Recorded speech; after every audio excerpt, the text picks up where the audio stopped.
Steven Spielberg's the kind of guy who watches 9/11 tapes and thinks, that's good material right there. Be like Spielberg, take real-life traumatic events and mold them into a work of art, as did Hishiro Honda way back then. You're likely to come up with something iconic with all the right tools. I say care to show an objective picture of a fictitious yet objectively horrific scenario. Big fan of the tone delivered by the trailer, clearing things up a bit.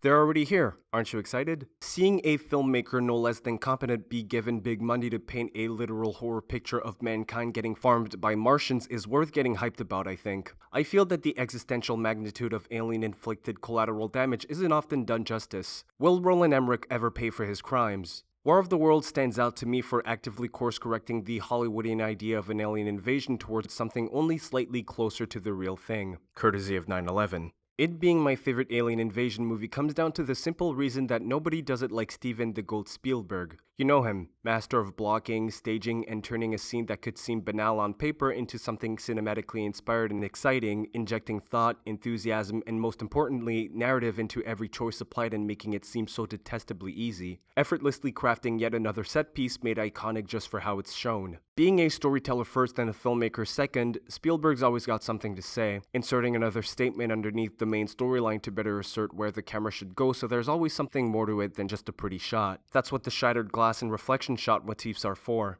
Besides, a good-looking film is always a given when these two are a pair. But Spielberg telling a story about the impact such an event would have on people as a collective is the through line that dictates those more specific choices. This film having Tom Cruise often sharing the frame equally with both his co-stars and the extras is not a coincidence, it's a choice. Take this scene, by example, taking place after the major power out. This exchange could have been your run-of-the-mill close-up, medium close-up shot, reverse shot, but what if you actually loved your job and instead chose to tell two stories simultaneously? Is there anything hotter than a man who can multitask? There's the story told through the characters, and the one told by the camera filling the blanks in Way's dialogue window as well. On the foreground, it's a father grueling his disobedient son for taking his car, and in the back is the first stage of the fall of civilization unifying the townsfolk through collective confusion. Many things about Spielberg's craft get their deserved praise, but how often do people talk about his mastery of staging crowd shots? Not only do they look great and convey scale, but they also best get the job done at showing people being brought at the same level by larger forces, literally compressed onto one another by the telephoto lens, depersonalized,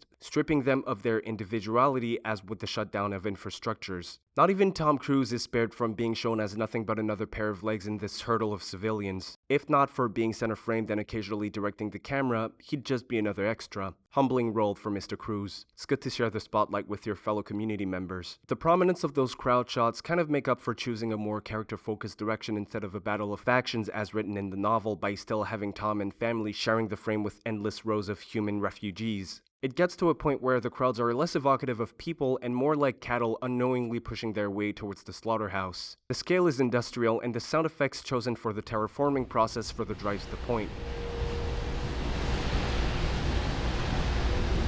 Freaky stuff. Now enough about crowd shots and all that nonsense. I just needed a pretext to gush about the gloriously horrific mix of retro pulp and modern sleekness that are the tripods. It's my favorite quote-unquote mothership on film just for being such a timeless piece of design. I kind of just want a model of it on my shelf so that I can endlessly stare at it while imagining it wreaking havoc onto my hometown. Ain't she a beauty? ILM was hitting a high point in 2005, bringing onto this project its best minds, which included concept artist Ryan Church, who was sharing with George Hull, the other vehicular design alpha, the job of establishing the aesthetic tastes of a 10-year-old. What else could have come out of this if not my favorite alien invader design on film and maybe ever? Mesmerizing piece of alien machinery bound to be elevated by Spielberg's fascination for the cosmic, keeping the extraterrestrial component from ever coming off as generic long before this diva even showed her face. That period preceding the attack is a masterclass of quiet anticipation. Huge fan of the foreboding autumnal atmosphere announcing their arrival. Why have music carry your nightmare tone when you could just have this evil cloud quietly stare at you as with death itself? The blowing leaves, the muted palette, the dark tones, the grain, it's a vibe and a half. As a used-to-be tornado kid, the Martians causing a lightning storm on arrival felt extremely targeted to say the least. Or could you even call it a lightning storm? Doesn't behave like one, as well observed by local man and dedicated neighbor Ray Ferrier. That is so weird. What? The wind is blowing toward the storm. That is weird. The spots where lightning struck emanate cold instead of heat. That's weird. Almost as if carrying Mars's temperature from which the pilots came from. Neat how the machines rise up from the Earth boarded by the Martians instead of landing from the sky as with the cliché. Whether that's from the original broadcast or a choice by Steven, I'm into it. The notion of the tripods being buried in pods underground was Steven's, and I think that when you're working in a genre that's been well explored for decades, you just don't want to do what everybody else has done. And I think he just probably was thinking, well, they always come from space, so he just said, well, what if I go the other way? What if they come from underground? And then you work with it from there. A lot of times, a lot of your thinking starts with, what if I go the other way? Well, that settles that. All this before dedicating a whole set piece to the machine just standing up, showing its impact on the environment because she's so big and beautiful. They're drawing out the tripod reveal as much as possible, like the Martian equivalent of a striptease. It's a leg, it's a propeller, it's the cabin, it's the... Oh look, it's the telephoto crowd shot again, only instead of people, it's using townhouses, one of the most mundane, familiar thing to North American eyes, surrounding this evil-looking black diamond of a foreign object, utterly out of place in the sea of suburbia. It's giving UFO sighting picture except on land. That thing is aura farming first thing in the morning before doing a mass murder. Legend. And then she started blasting.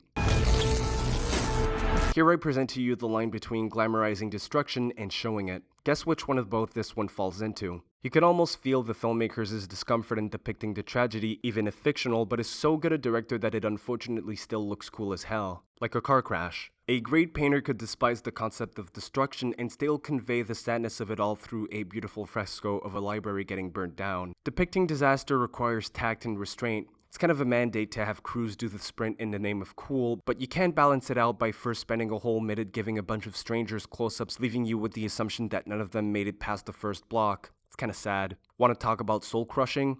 Rewatch the ferry scene with the constant thought of how futile the effort ended up being. Here's a foreshadowing meme to cope. There's still room on the boat!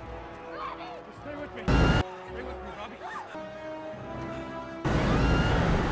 All this effort, this commotion, and for what? To board the Titanic halfway sunk. Rough stuff. The horror, the despair was the whole point, and it was only natural for cinematographer Units Kaminsky to rechannel that war film essence, providing tangibility and realism to the Martian nightmare. Chaotic, frantic, handheld, realistic, at least up until the film code switches from naturalistic into expressionist by nighttime, cranking up the shadows and fully committing to the 50s horror novel cover. That's of course while remaining respectful of the fictional atrocity, mainly thanks to using a subjective camera maximizing the immersion as a bonus. Simulating the human experience instead of resorting to impersonal aerial shots revealing only an interest towards destruction as a spectacle is a sign of maturity in my opinion. How about a close-up on a random citizen before she gets atomized by a stray with John Williams in the background using chorus to call on that existential dread cooking like he never has in the past because he just remembered how fun it is to score for horror.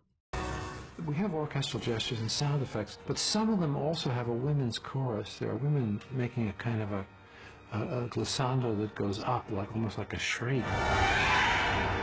The addition of something human, even though we don't exactly know that it's a women's chorus, gives us some feeling here that just a zap doesn't quite have. You know, so you recognize some pain in it, even though the victims are not privileged enough even to say ouch. You know, they're gone before they can say that.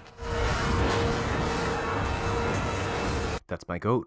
The fusion of his composition to Spielberg's old-timey, theatrical, law-uncut stage-like essence is what allows this film to preserve that retro appeal in contrast with the active choice of not being a period piece, as Spielberg often does, since this is about showing people reacting to an event in the advent of portable filming devices. He also got this funny way of manifesting his golden age cinema nostalgia. Like, how does one even come to the point of shooting a set riddled with Martian red vines and think, shout out to Dorothy, she was a real one for giving us color. Quirky stuff like this are representative of an undying love for the medium and is why I find Spielberg to be more than just the right guy to adapt those vintage properties or concepts such as UFOs. Plus, that golden resume of his comprises of the perfect sculpture for the ultimate classic brand of alien invasion. You take Close Encounters' suspense at the face of the unknown, Jurassic Park's sense of scale, Private Ryan's authentic madness, you throw it all in a blender and this is what you end up with. This type of sauce was often the aim for the average disaster flick, well made enough to traumatize an 8-year-old. They literally don't make them like they used to.